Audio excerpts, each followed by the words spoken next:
Today, we're actually going to talk about rewatching and our experience rewatching. I know because one, both of us are kind of quasi rewatching. I know you're actually rewatching.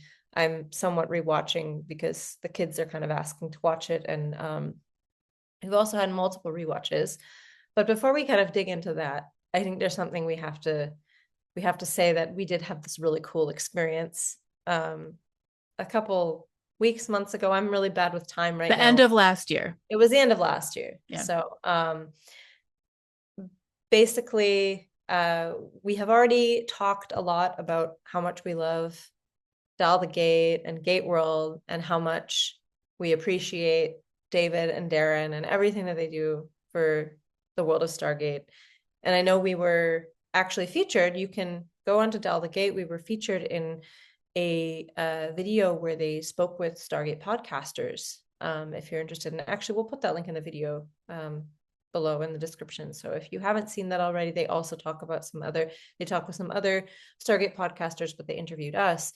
But something that was very special that David Reed did for us was that we met him on a video call, and he actually organized a video meeting between us and Taylor, so us and Rachel Luttrell, which was absolutely amazing and fantastic.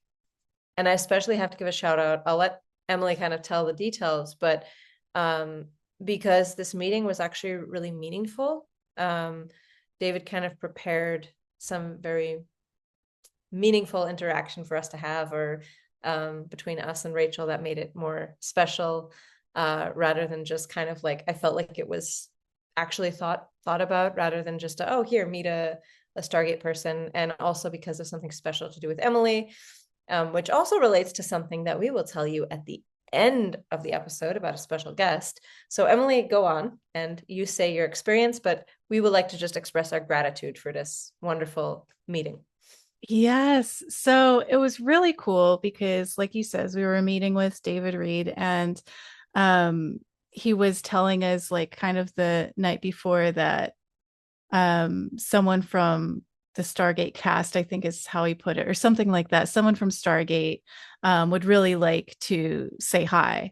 And prior to that, I had like just been like chatting to him, telling him how, like, oh, like, I don't know if you know, like, I named my daughter Taylor. It was after, you know, the Stargate Atlantis character Taylor, and like how much like I love that character, and how, and he had remembered actually that he'd seen my comment once or something on one of her posts where I must have mentioned that to her. And so I was telling him that I had reached out to her once before through email, and told her about it. And she was really sweet and had replied back. And so I was just kind of like telling him about it. And so I think because he was also currently working with her on something, it was kind of like an opportune time to kind of put this together. So I remember the night before being suspicious that it was her, but he hadn't told us it was her. So I was like really, really, really, really nervous. And so like terrified out of my mind because I was like so excited. So like for like the whole like night and hours before this meeting, I was like sweating and freaking out.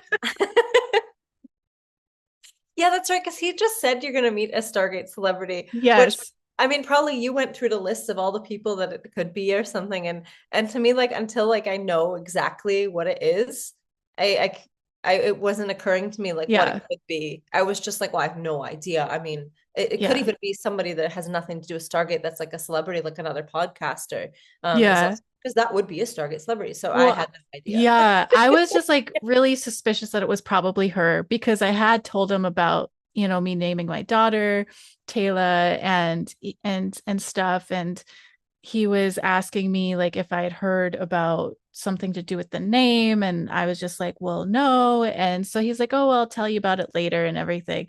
And so, anyways, so then when we met up with him on a Zoom meeting, then she was there, and it was just like, I don't know about you, but it was really surreal because it happened really quickly. It was really kind of her to take her time to even talk to us, but like to me, like The whole situation. I'm like, wait, did that just happen? Because it's like she's just so sweet. She just like is so humble and like it's like she, gets on and just starts talking to us like normal and asked us, oh, well, which one of you is the one that named your daughter Taylor? And like, and it was just really funny because like um then because like David had said there was a story behind the name Taylor that like I wasn't aware of. And he had and she was aware of it and he was aware of it. But she misunderstood initially like what he was asking, I think, and she got confused thinking we hadn't even seen Stargate. Yes, that's true. That's right. It was very It's special. really cute because we're just like, wait, what? Yeah, I was like, no, we're huge fans, actually, massive Yeah, fans. and we You're have a amazing. Like, podcast and like massive fans and so much so that I named my daughter after you basically. But like anyways, it was just really sweet. It was like just a quick like, she's talking to us saying hello and I'm just like thinking, "Oh my God, this is happening." This is yeah, happening. And but then she made me feel really comfortable and then they went into telling us about the story behind the name. And so David was telling us, and initially Rachel was going to tell us, yes, that basically it was the two writers, so Robert Cooper and Robert C. Cooper and Brad Wright. So they had children of their own in real life where they've kind of combined their names. So Brad's children's name was Tessa and Kayla. And I guess that was also names that another cool thing about that is that was also names that they called General Hammond's grandchildren. that's true. That's true. Yeah, And and then Robert Cooper's children's name was Emma and Megan. And so that's how they came up with Taylor and Morgan. And so that was really cool to hear about that. yeah, it was fantastic. It was very fantastic. But yeah, like honestly, like Rachel Luttrell, or sorry if I'm not mispronouncing her last name, like she's just like so kind and so willing to just like I think probably talk to anyone that's a fan and has such a beautiful energy about her too. Like Yes, yeah, that it's just like yeah, it was just like a really really really special moment because it's kind of like I could never have imagined, like back in the day watching Stargate Atlantis, like I never knew we were going to be doing this podcast, all those years ago. yeah, And like, so then naming my daughter after that character, that's just such a cool kick-ass character and a wonderful actress that played that character. And then to fast forward to now where we're talking to, David Reed, who's of Dial the Gate and then being introduced to Rachel Luttrell. It's just like insane to me. yeah, That yeah. was just like a really, really special moment that like I'm just really grateful for that like David even thought to kind of try and put that together and that Rachel was, willing to even do that, so yeah, it was just a really cool experience that I thought it'd be really cool that we shared it. Yeah. But like I mean also like if you have anything else to add because you were also there and you also met her, so if you have anything else to add that I didn't say. No, I was so grateful about the experience and I thought it was so meaningful and I thought that she was so wonderful on the chat and so genuine and everything like had such a good vibe. And so I just think it's great that we say our gratitude and say how awesome David Reed is and how awesome Rachel Luttrell is and that they're absolutely fantastic people. And interestingly enough, I think yesterday there was a clip released into the Gate where Rachel was talking about being an absolute queen and breastfeeding while being a queen, which is also like incredible. So go her, like this is amazing. And I hope that means there's like a big interview coming up because usually those clips kind of do mean that because yeah, it was just a really fantastic. Honestly, I have to say it all feels like a dream to me because this whole week, I think that was around the time that the new Stargate was announced and everything felt a little bit unreal to me.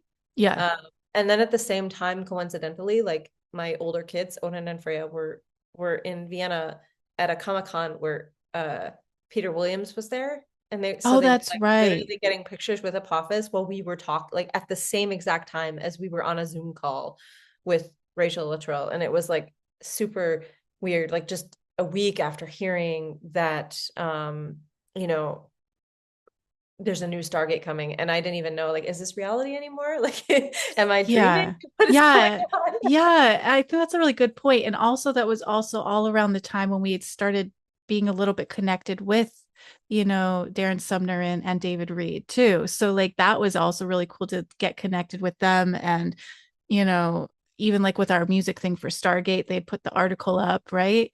Um, and all of that, it was just like really cool, just because I think, we've been big fans of, Dial the Gate, Gate World, all of that.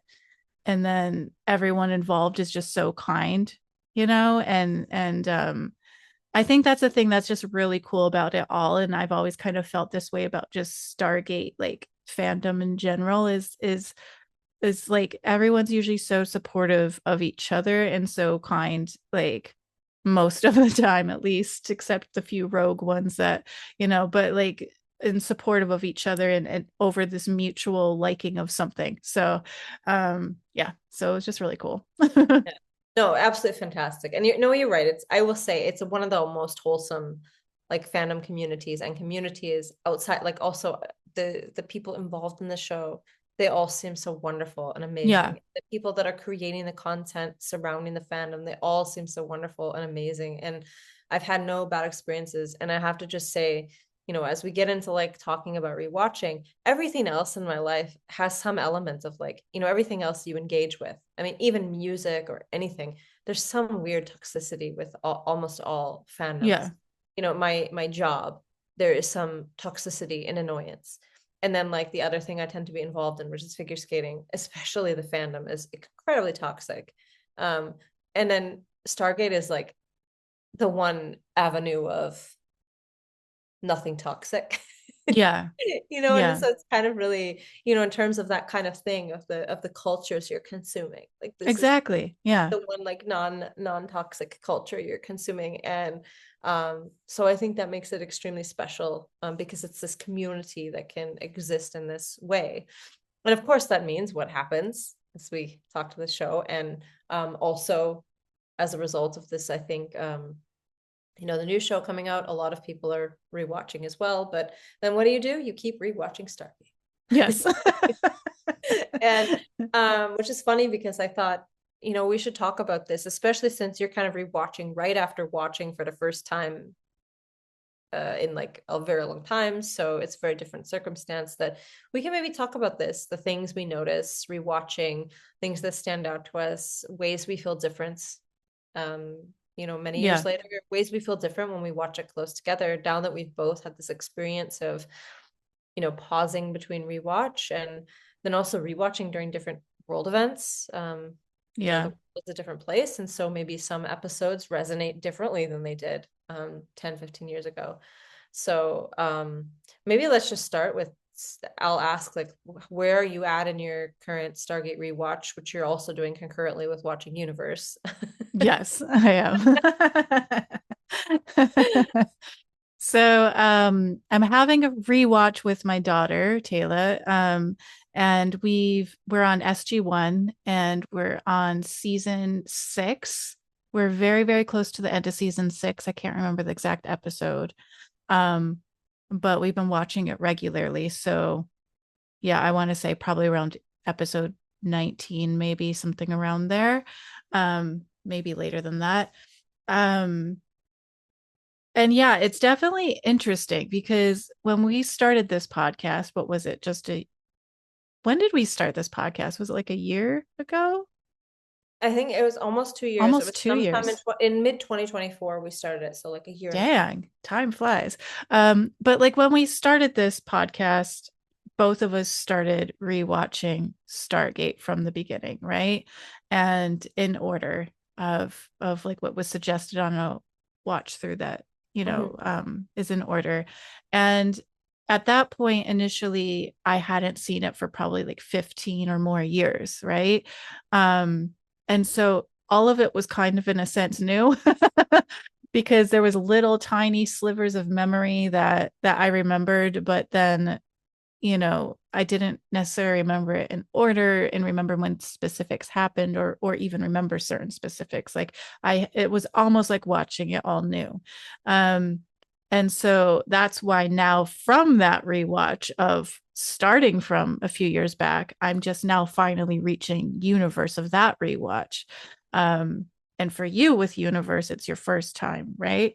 Mhm. Um, and so then during that, then finally some miracle occurred that my daughter actually like wanted to watch Stargate. I have been trying for years until I kind of like semi forced her by like when she was just like hanging out with me. And I think I started just like randomly playing an episode on my phone and being like, no, no, trust me, you'll like it, you'll like it.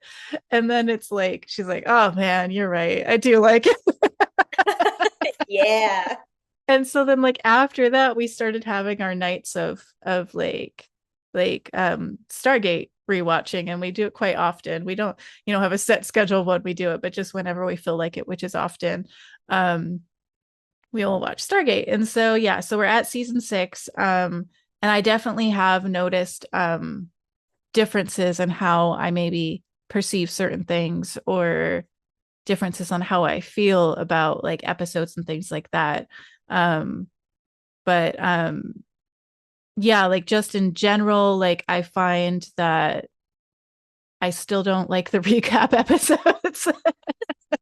I never have, because it drives me crazy because it's just a bunch of like information you already know that's just kind of in one episode. So I still get bored with those. But I actually find that because I'm watching it with someone that doesn't know what's to come, I'm always like in my mind thinking, oh my God, I wonder how she's going to react when this happens or when that happens. um and so it's like I'm always kind of like antsy for the next thing to happen to see like how she reacts. So there is that. And I feel like interestingly enough, I feel season 6 actually. I remember when I did the rewatch the first time, season 6 to me felt like I loved season 6, but it felt dark compared to seasons like before that. But for some reason, I don't feel that at all this time. Like it does not feel like a dark season to me. I really love it, and it doesn't feel. I don't know. Like the first time through, it felt like it was kind of a heavy season. And I remember talking to you about this, Mhm. like when we were talking about it, but I don't feel that at all now. Like this watch through, like I'm just like, it doesn't have that same heavy vibe to me for some reason. That's so interesting. Maybe it's because I knew like things to expect. And Had to be it. so like because I know of things that happen, maybe I'm just like um not as much sensitive to the heaviness of certain topics, maybe is what I'm guessing. It's um possible. Like, I mean, for yeah. example, there's that noir one, just the Night Walkers, which is like the zombie episode, which I'm Mhm. guessing at a first watch, this probably feels very dark. But when you kind of know what it is, I mean, at least, I mean, I forget things, but you remember, oh, it's something to do with Gould or whatever. Um, then it maybe has a different take. Yeah. Yeah. I always felt like there was a little bit like darker subject matter in season 6, but Jonas was so much more like bubbly and positive than Daniel. A Yeah. little bit more like, of course, Daniel is like a little bit more brooding in the way he is. So I felt like maybe the Jonas is kind of contradicting this. Yeah. Plus, some of the like scenes between Teal'c and Jonas are like peak. Yes. Yeah. Yeah. It's just so like funny. Yeah. Like, isn't there this classic scene where they're in a ship together or something? And I don't like, it's almost like a mystery if Teal'c is being sarcastic. And I like, in my mind, he's actually being kind of sarcastic when he says something like, "Are you saying we should plot an insurrection or something like that?" And George Bush is like, "No, no, nothing like that," because he's like, us outsiders, we should stick together. And actually it's such a cute scene, and I love that it's completely ambiguous whether or not Teal'c is actually sarcastic about it, but I think he actually is sarcastic. And Yeah. maybe somebody can tell me if this has actually been discussed. And but I feel like you can read it as Teal'c being sarcastic, or you can actually read it as him being serious. Yeah. But it's just a funny. I love the scene. Yeah. Yeah. And I feel like on my rewatch this time, I definitely still like there's like, favorite episodes that are still my favorite episodes, I think. So that hasn't really changed. I think the, I can't think of specific episodes, but there were ones like on my rewatch now that because it's so close to me having seen it previously, um and even though like my memory is not the greatest necessarily of remembering exact things that happen, I think because of that being closer in time, then some of them I was a little bit like, oh, I'm really looking forward to the episode that's happening after this, or kind of like antsy to get to the episodes I know I like. And so I'd be like a little bit more bored on certain ones that like I knew everything was like that was going to happen. um Especially like if it's like very like and I've always been like this just in general with the episodes, but if it's very like Jaffa specific episodes, I've just personally not been as into those ones where it's just solely about that. um that then on the rewatch being closer, like then I'm just like I kind of want to get on to the other episodes just because like I know what's gonna happen. And then like I think it's always fun watching it with someone else that's never watched it, like because I've never experienced that, with Stargate before, like watching it with someone that hasn't watched it before. So it's always kind of interesting to then see like how they react and stuff. So I think that's part of my rewatch experience that's kind of interesting, is seeing how the other person reacts. Yeah. Yeah. I mean, a couple of things you mentioned are kind of interesting, but first, when you mentioned like not liking certain, or not necessarily not liking, but not being quite as into certain episodes, I actually want to ask you about that if there's some specific ones, because I had this experience, I've started rewatching again as well, and I sometimes like, but also really what kind of started now the re-trigger of another rewatch is that Lala was homesick and she started watching from the beginning, and then she kind of watched it every once in a while. She will watch it and then I'll watch it too. And got to the end of season 1 and it got to the finale and she's like, I want to skip this. This is boring. And then so what she wanted to skip was the season finale and then the opener of the next season, which, to most people, this is like, oh my gosh, this is like the pinnacle of the Oh, excitement. no. But, for her, it was like, she already knew what happened. They saved the world from Apophis. So she wanted to get onto the episodes that had like the content. Yes. Um, Yeah. and because, for some reason, whenever she watches, actually like once every other week, she just watches Ergo because it's her favorite episode. Which is really funny to me. But it also kind of brings this like, what episodes did you have the most experience that with? Was it more plot different things, or was it kind of some filler episodes? Because I find sometimes for me, like the episodes that have nothing to do with the plot also are the more interesting ones on the rewatch, because there's some little random things in there you don't see or something. Yeah. So yeah, what do you? Actually, yeah, I would agree. I would agree. I hadn't thought of it in that way at all, because sometimes I kind of bunch it up as like, oh, I'm watching SG1 this season, and I kind of think of the season. But if I'm actually thinking of, like, I can't think of specific episodes, unfortunately, but if I'm actually thinking of the kinds of episodes, I'm pretty sure that the ones that like I've enjoyed the most are the filler episodes as I'm continuing the rewatch. Like, not that I'm not into the other ones. It's just because I know what's going to happen down the line. I think I'm not as invested like mentally in like trying to figure out what I think is going to happen because I know what's going to happen. So I think because of that, the filler episodes, like, I mean, I've always loved the filler episodes, truth. Like, Me so, too, yeah, me too. um, so yeah, I would say the filler episodes actually are the ones that I have been enjoying the most, or the ones that are just kind of like, yeah, I guess they would be the filler episodes, like some of the ones that are just kind of weird. Like, for example, I'm not saying this was necessarily like a favorite of mine because I don't think it ever has been, but the one where oh, what's it titled?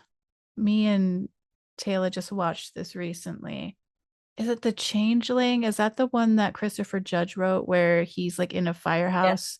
yes, yes, yes. Um, with that one, I've I like it because it's so out of the ordinary, right? Like it's out of the ordinary of what you're used to seeing in Stargate in the sense that it obviously has them all as like a fire department initially Yeah. and a fire crew and um you know when I rewatched it, when we first started our podcast, like I didn't remember what was going on.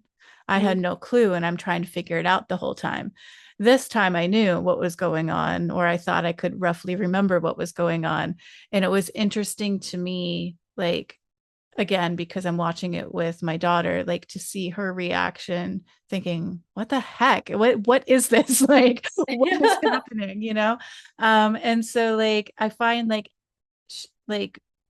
some of those episodes to be kind of like the funnest to rewatch because it's just kind of so like out of pocket, I guess maybe is the way to describe it, but yet it still does have to do with somewhat of the storyline, right? Because then that actually kind of brings up a really important thing with Mhm. his with Junior.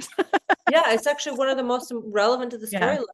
I had Yeah. to watch that one over and over because when Odin was like 2, he watched that episode like every day. He was Really? He watched it when he was that young? like Oh. that. For some reason, that episode popped up to him, and he like loved it. I remember watching it like almost every day. Like, okay, probably memorized the script by now. That one, and then Watergate. He watched Watergate a ton. Wow. So Um, how old were your kids initially when they first watched Stargate?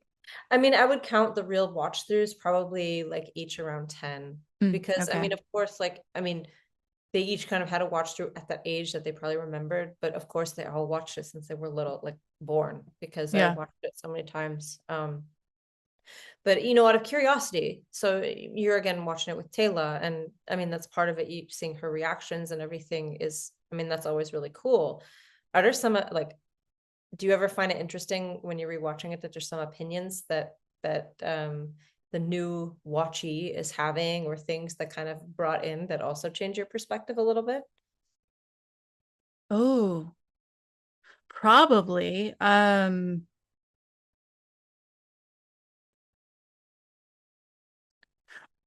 Yeah. I'm trying to think if there's anything specific that I can remember. Um, I definitely know she's had some perspectives that like I didn't expect. Or certain things she just wouldn't quite get because like some of it is like referencing like an older time of, things that maybe happened in history that she doesn't really know of or whatever, like being in the UK now, like her schooling is, mainly about like the history from over here. So like certain things that happened like in the US that are sometimes kind of referenced, I think, within Stargate at that time as to why they maybe react certain ways towards certain governments, like, maybe are like less understood. But I would probably have to be in a discussion with her to have it like remind myself like that specific answer. But I do know that there were times when watching it that like I was surprised by her perspective. Now, if it changed my perspective, I'm not sure on that. We have had our Stargate debates.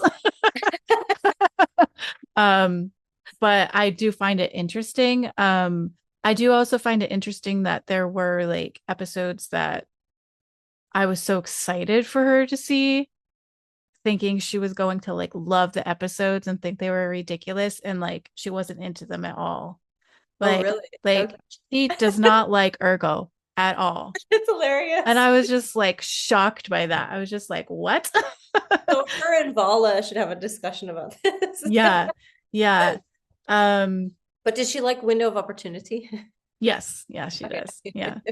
Um but yeah, so there's definite like perspectives on things that she's came up with that really reflect that she's like never seen the show, right? And also like she's 14. So it's interesting to kind of have like that younger perspective of how things are perceived based off of their life experience, right? So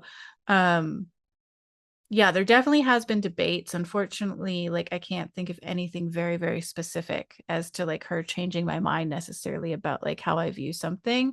Um, so yeah, sorry, that wasn't the best answer in the world, but No, I was just and I mean, it's really interesting because you mentioned also, I mean, it is very like I had this very different experience of watching it the first time.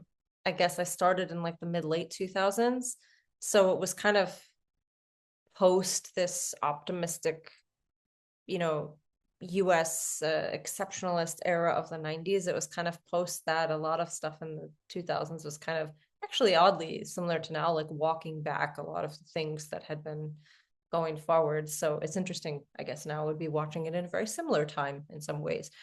But it's really interesting because being, I guess, watching that and being a little bit more temporally and geographically close to the concept of the this American exceptionalism and the way that they approach stuff. And actually, it's interesting because at the time I always felt very like intrigued by the way that they addressed, you know, ethnocentricity and like encountering people where just because they did something different than you, even if you thought it was wrong, sometimes you need to adapt to different perspectives and those kind of things. And I thought they did a really nice way of, you know, as obviously like I know people complain about glorifying the military in SG1, and I know that's been a topic of discussion, but I thought it was really intriguing because they took the circumstance in which there's these multiple chains of command, so they could kind of highlight, and I think this is done really well in the episode where they help Talon escape. They can highlight that some people can and keep the drama in the show. Some people can change and grow and learn from their experience, but unfortunately, the structures that they're within don't always. yeah. And I think it's also very reflective of our society, but is interesting because I think it's such a remarkable line when they help the Tolan escape. When like one of the Nox says to them something like, "Your people have learned nothing," you know, to Daniel when he's helping them escape because they're all like, of course, being the way that they are. Yeah. And then she says to him, "But you have." And I think that's also very special because, like, to me, watching through it, and I don't know, I mean, it'd be interesting. Of course, we will talk to Taylor about this and maybe get some perspective. But you know, it'd be interesting to see how someone watching it from a completely different context would experience those kind of things. Because of course, we experience it as something that you know, you grow along with the character and learn what they learn. But at the time I watched it, I was so much younger and in so much of a different experience that it was actually revealing things to me. And so, Yeah. Yeah. It is certainly interesting to kind of like notice like things that when you're watching how certain characters interact with like government officials and things like that, that it just like reminds you of like politically kind of what goes down now, yeah, and not in a good way, obviously. yeah. And yeah, it's interesting. You know, it's kind of like I wish I could kind of go back to like when I watched it the first time and see how I viewed certain things within like Stargate, like the government stuff that was brought up, because I think it probably honestly just kind of flew over my head. Like I probably didn't.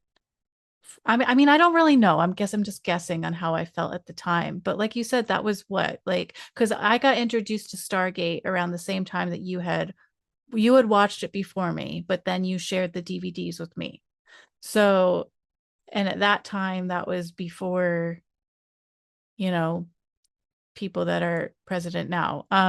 And so like, um, I'm curious, like how I thought of certain things like back then, because I don't remember.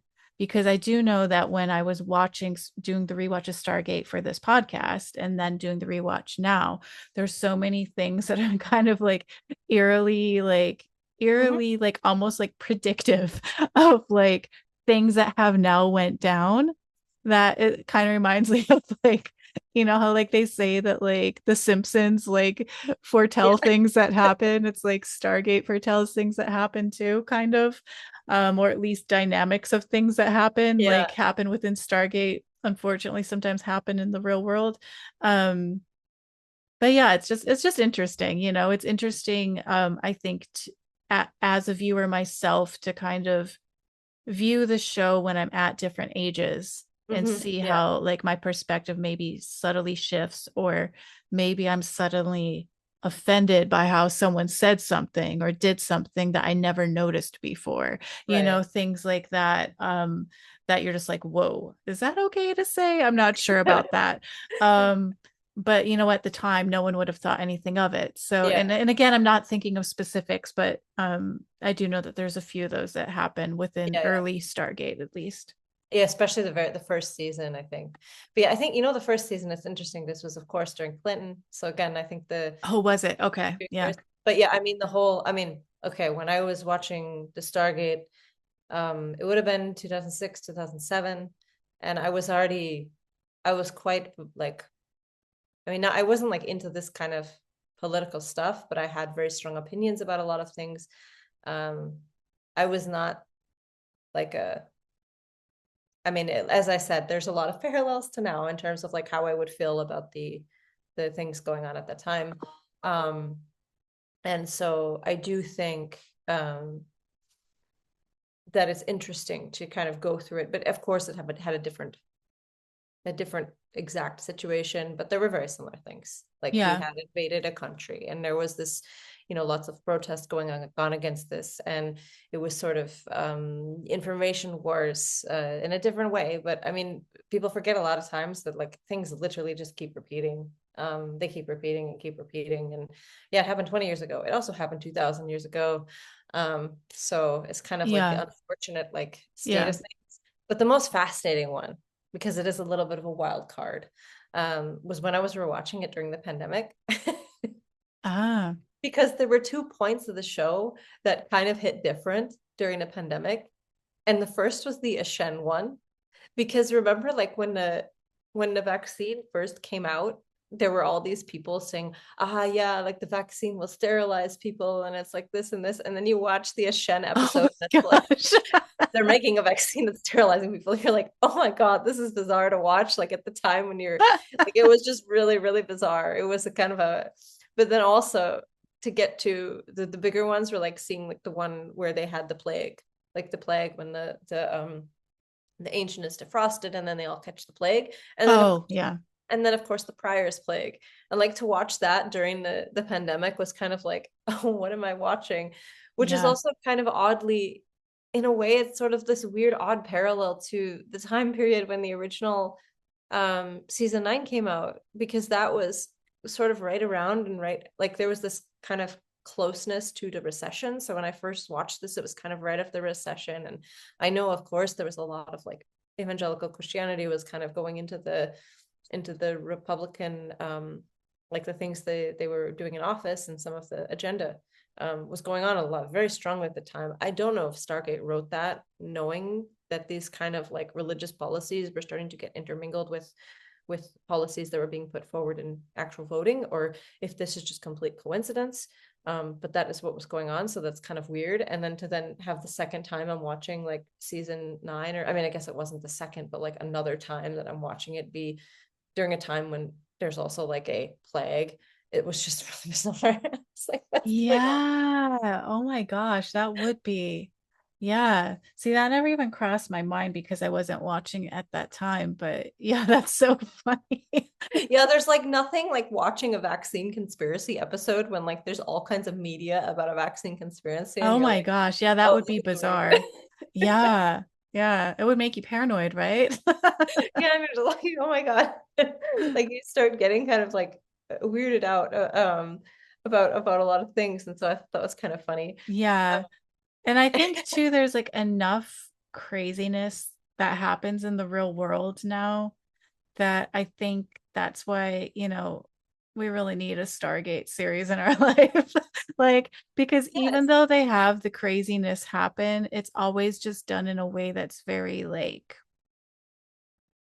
palatable and Yeah. very uh it doesn't make you feel bad. So it's kind of like, even if there's the darker episodes, like in, like initially, like with Stargate Universe, for example, like initially when I first started watching, like rewatching that, it was like everything felt so dark. I could only kind of take like an episode at a time, kind of thing, like with a good gap in between. But then as you really get into that story and really get into all the characters, even the darker episodes, I just feel like there's always so much like interesting things that happen, that and it's told in such like a way that it doesn't leave you feeling bad, really. Like, where I feel like there are a lot of shows that I also like watching, that are good shows now, that are consistently very, very dark, that there's no escaping it. And I kind of feel like I was watching something, I think it was Dial the Gate, and I can't remember who David was talking to, but he was talking to someone, and he was actually talking about specifically that Stargate has like a sense of escapism, and how I Hmm. think he was also saying, like with the new series, like that's what is nice about it, like to kind of still have that element of escapism, like within the episodes.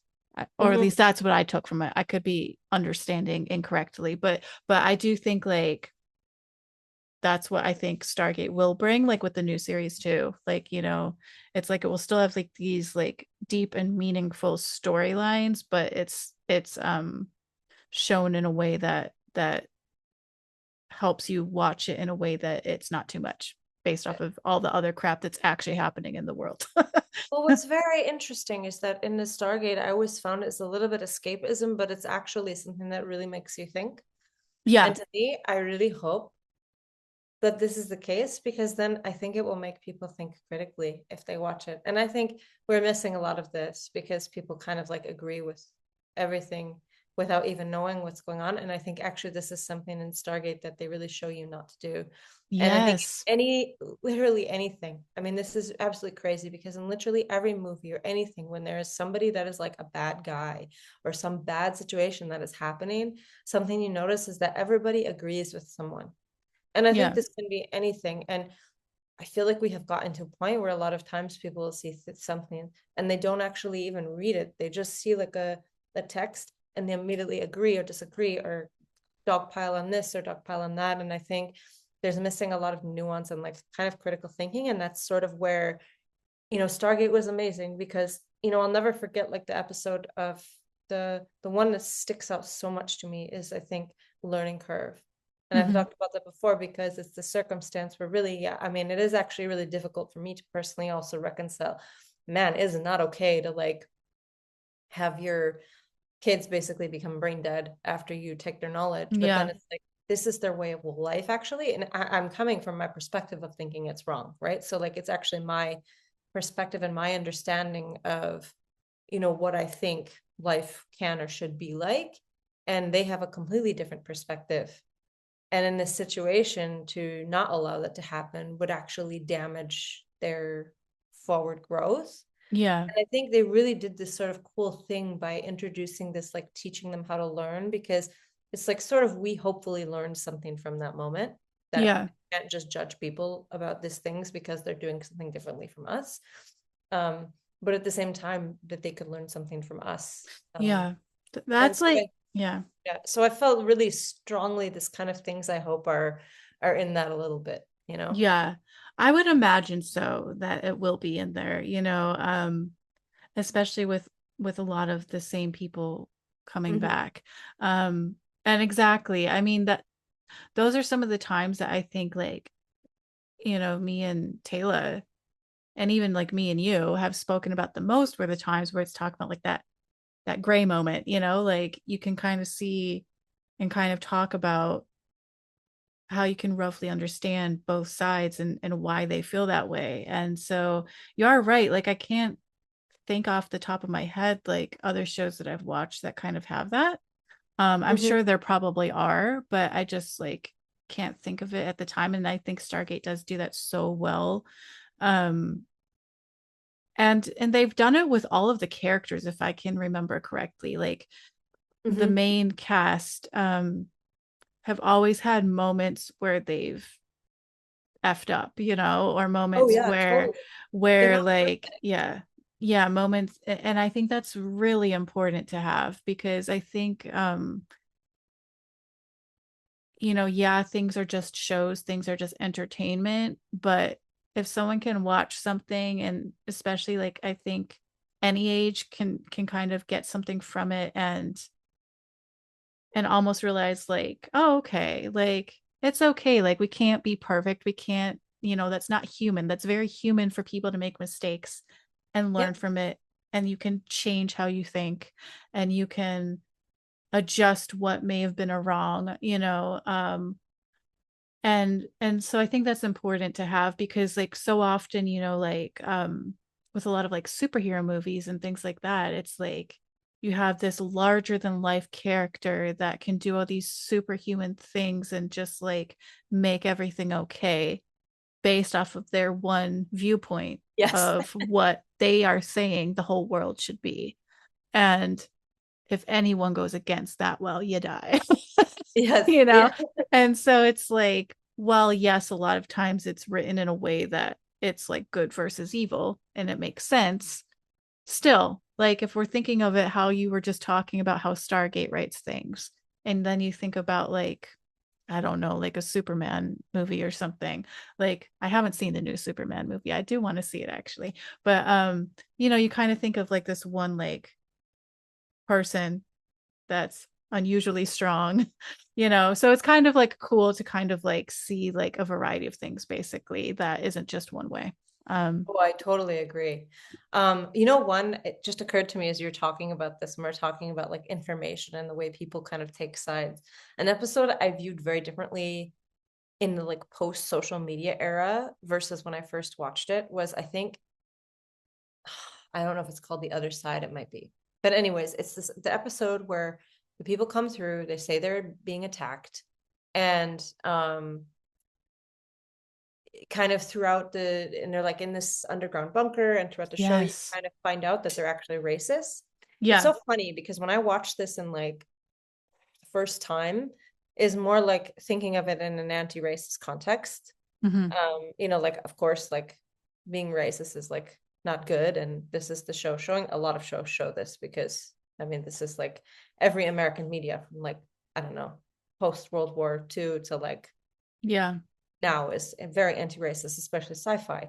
Um, but it's so interesting because the element that was missing for me, like that I didn't pick up on until like later on, because now a lot of times you'll see things like, for example, someone like says a thing, okay, and then it is repeated in the media, and then someone reads, oh, this person said this thing, which means X, like they're bad because they said this thing. Hmm. And everyone will agree with this person without ever having read the original thing. So, like, I mean, for example, like, let's say someone says, oh, like, Taylor Swift says like some racist comment, and then someone goes underneath and goes, oh my God, Taylor Swift's a horrible person. And then from then on, everybody says, ah, yeah, did you read that article? Like she said a racist comment, but nobody ever reads the article. And like maybe it's something totally different, or if you dug in, you would find it's completely untrue. And I found that in that episode, it's very interesting because at first they completely believed these people who said, we're getting attacked, we're getting attacked. And then it showed this, let's investigate what's actually going on here. Like, who is attacking them? Why are they fighting this? And I thought it was very fascinating because they did try and ask, so what is this? Why are you fighting them? And then they said, well, of course, they're just the enemy. They're the enemy. And I think that also is something where I picked up on now. Okay, this is like, it is a little bit, you don't notice it, except maybe it wasn't lacking back then as much as like so presently as it is now, since so much of like existence was, in uni focused on critical thinking and investigation and everything. And now life in general, people are usually presented with information. And if everybody agrees with it, a lot of times they will also agree with it too, without investigating the source. And I think that's Yeah. one episode where I don't know if that was their intention to kind of hit differently, like hit in that way and have that sort of extra level of of nuance, of investigation, and getting to the bottom of something. But in Yeah. the post social media era, it really hits differently, I think. Yeah. Wow. That's such like a good way of putting it. Like I wouldn't have thought of it like that in all honesty, but now that you've explained it, that makes like that's insane. Yeah, that does make total sense because it has been like proven like in social media and stuff like these news organizations that will write articles, a lot of times the writer will have to try and write something in the title that will get people to think a certain way and get their attention.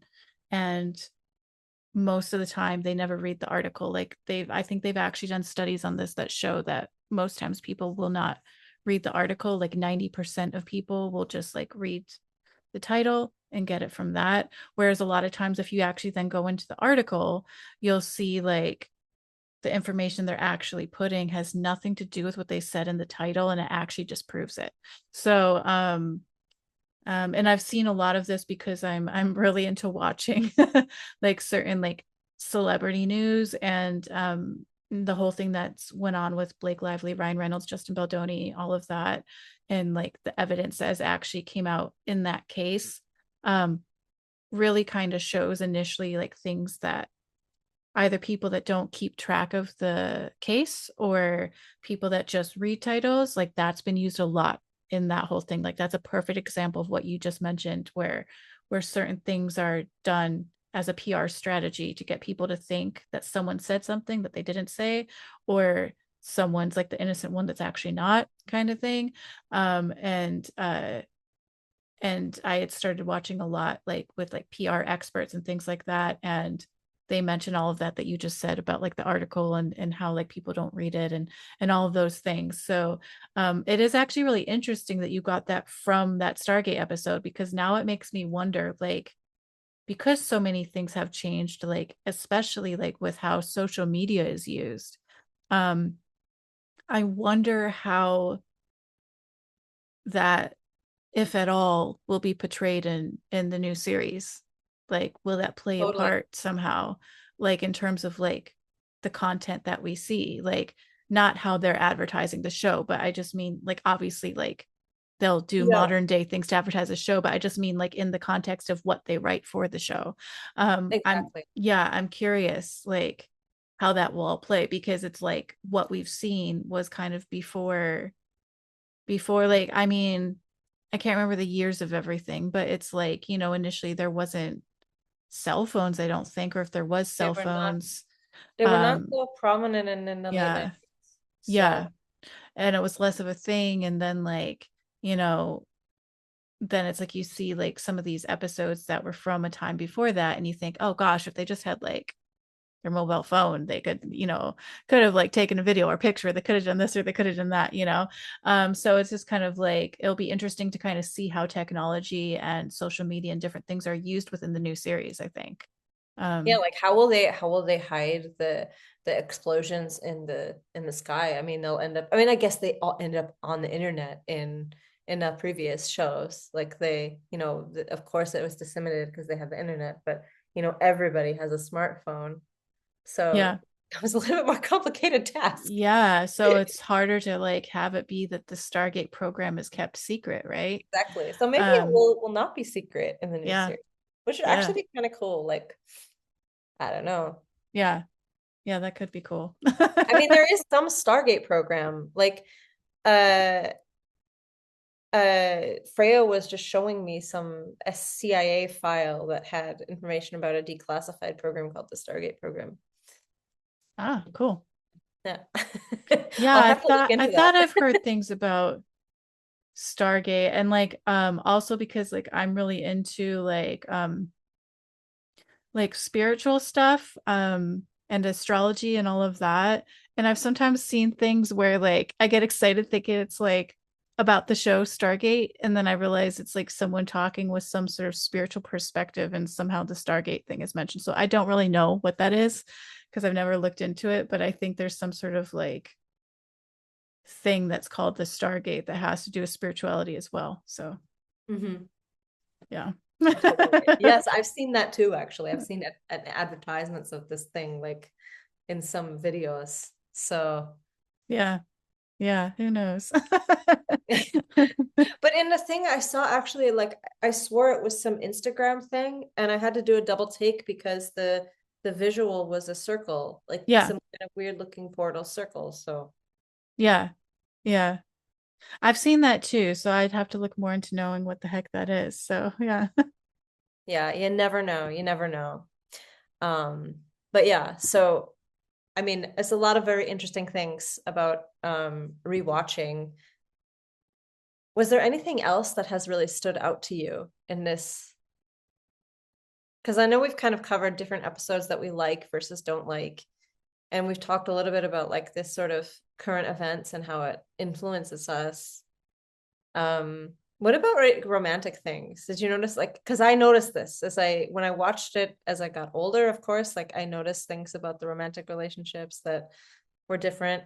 But then also you watch it again and then you kind of watched it closely. So is there anything that popped out to you differently this time around? Um, Not fully, just that like um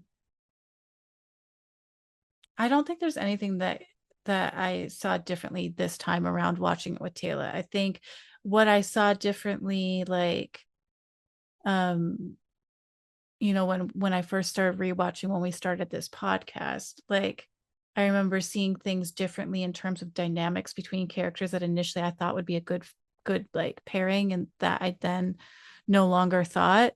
Or certain vibes I'd get from certain characters where I'd be like, oh, there's kind of a flirty vibe there that I never noticed before. Like maybe they would have been a cute couple, or like certain things that I just found as being very, very, very toxic that used to kind of be more of like things that were okay, but like, or I didn't have the life experience to view that that wasn't okay, if that makes sense. Like Mhm. certain things with like I think a lot of Carter's dynamics with dudes, there's a lot of toxicity usually with a lot of them. um I think not on her part, I just mean like some of her love interests. But yeah, I can't think of anything specific. I mean, how about you?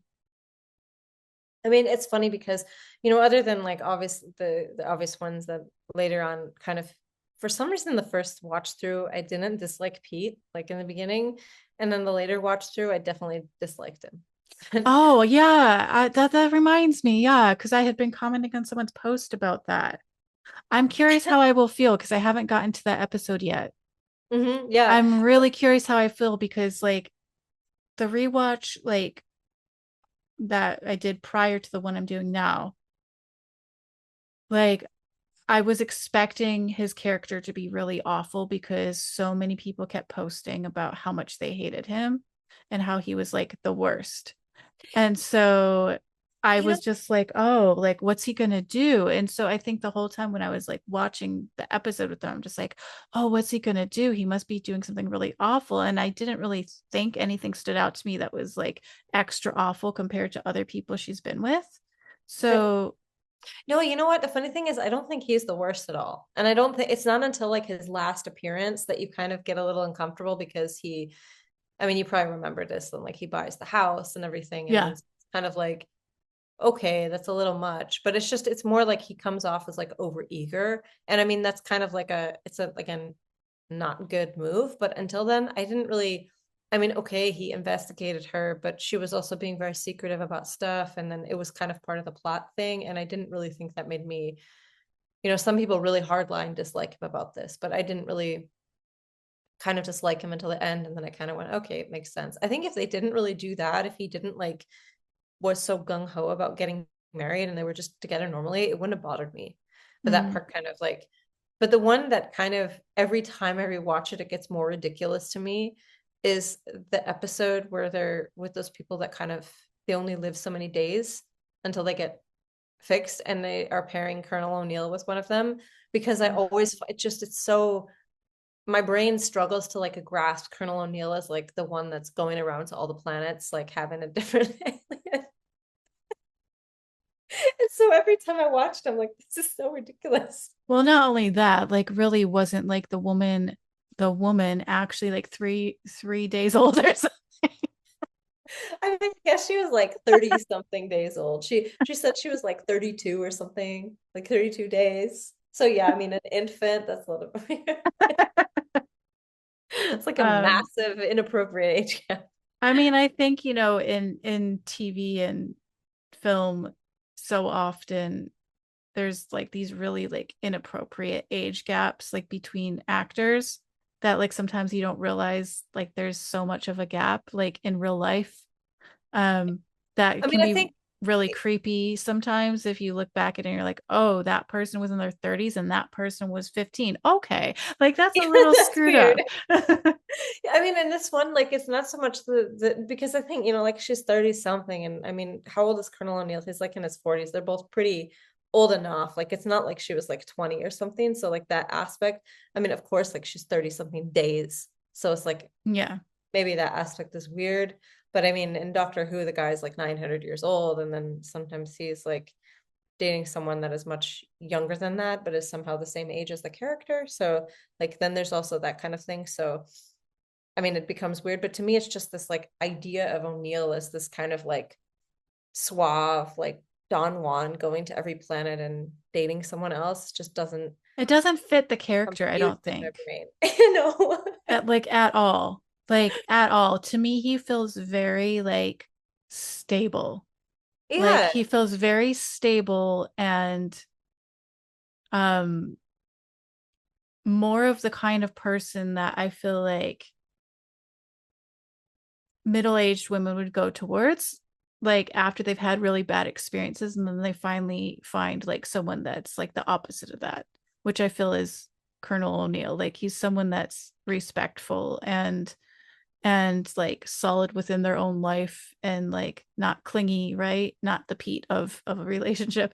um Mhm. and so how they initially made that character out to be in that way is a little strange now that I think about it. Um, One thing I find interesting, I don't know if you've noticed this, and maybe it's just a preference of the actors themselves, but in SG1, like Teal'c really like sucks face a lot. Like he's he's always like devouring his love interests and like because I personally like I could do without kissing scenes. Like I get grossed out by it, especially when they go really, really close in there. I'm just like, okay, I get what's going on. I get it. Like, and I just feel like with him in particular, they always show these really close-up scenes of him like kissing someone. But like I think with like O'Neill, I think it was just maybe once, maybe. Like with Carter, I think like there was like the joking kiss of like with like um Yeah. oh my God, with what's his face? Oh my God, Rodney, right? I think she kind of like jokingly kisses him, I think. Yeah. Um but like there's never like any like in SG1. I'm not referring to like later on, Atlantis. I but mean, in SG1 that really wasn't something you saw too much, which I was actually kind of happy about, like where you see these close-up scenes of people kissing. mhm. But whenever you do, it's always usually Teal'c. It's I always didn't usually Teal'c. realize that. Now I'm gonna have to pay attention to that on my rewatch. I never really realized that. Yeah, because with Teal'c, it's never just like a quick like peck either. It's just like he's all in. Like, so it's just kind of funny to me.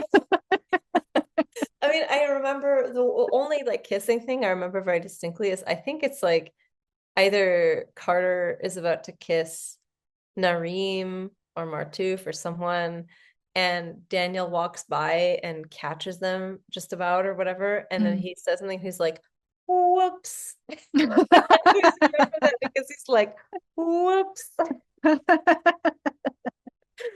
And now I'm gonna pay attention to that. It's something I literally never thought about, but now I'm gonna pay attention to like who is Yeah, second base the most. Like, yeah. I think it would be Teal'c.